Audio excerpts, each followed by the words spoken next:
Hi అండి, welcome to Sahi kitchen. ఈరోజు మనం క్రిస్పీ కార్న్ తయారు చేసుకుందాము. ఇది చాలా చాలా టేస్ట్గా ఉంటుంది. ముందుగా స్వీట్ కార్న్ని ఒలిచి పక్కన పెట్టుకోవాలి. ఇప్పుడు స్టవ్ పైన ఒక గిన్నెలో నీళ్లు పెట్టుకొని అందులోకి కొద్దిగా పసుపు, కొంచెం ఉప్పు వేసుకొని మనం ముందుగా ఒలిచి పెట్టుకున్న స్వీట్ కార్న్ని వేసి 10 నిమిషాల పాటు ఉడికించుకోవాలి. ఇవి ఉడికేలోపు ఒక చిన్న రిక్వెస్ట్ అండి, మన ఛానల్ని ఎవరైనా ఫస్ట్ టైం చూస్తుంటే ప్లీజ్ ఛానల్కి సబ్స్క్రైబ్ చేసుకోండి. అలాగే వీడియో చూసేటప్పుడు వీడియోని లైక్ చేసి చూడండి. ఈ విధంగా ఉడికిన తర్వాత ఇప్పుడు వీటిని నీళ్లు వంపేసి పూర్తిగా చల్లారనివ్వాలి.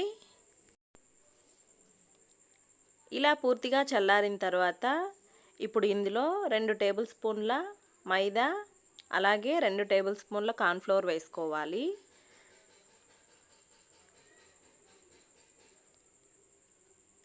అలానే రుచికి సరిపడా ఉప్పు, కొద్దిగా కారం కూడా వేసుకొని బాగా కలుపుకోవాలి. ఉప్పు కొంచెం చూసుకొని వేసుకోండి, మనం ఆల్రెడీ స్వీట్ కార్న్ ఉడికించేటప్పుడు కూడా వేసున్నాం కాబట్టి కొద్దిగా వేసుకుంటే సరిపోతుంది.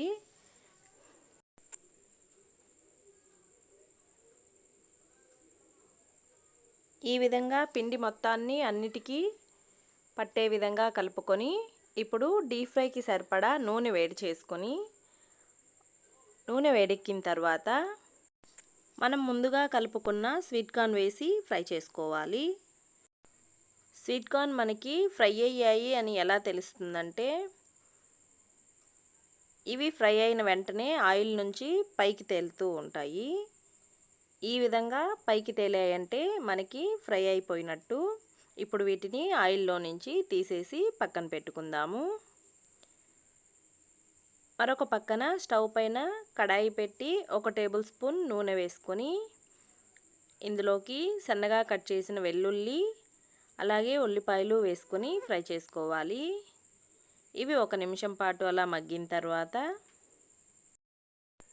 ఇప్పుడు ఇందులో 1/2 టేబుల్ స్పూన్ మిరియాల పొడి, అలాగే 1/2 టేబుల్ స్పూన్ చాట్ మసాలా వేసుకొని ఒకసారి బాగా కలిపేసుకోవాలి. ఇప్పుడు ఇందులోనే చిల్లీ ఫ్లేక్స్ కూడా వేసుకొని మనం ముందుగా ఫ్రై చేసుకున్న స్వీట్ కార్న్ కూడా వేసేసుకుందాము. ఇవి మొత్తం బాగా కలిసే విధంగా కలిపేసుకొని చివరగా కొత్తిమీర చల్లుకుంటే మనకి క్రిస్పీ కార్న్ రెడీ అయిపోయింది. చూసారు కదా, చాలా చాలా ఈజీగా క్రిస్పీ కార్న్ రెస్టారెంట్ స్టైల్లో మనం ఇంట్లోనే తయారు చేసుకోవచ్చు.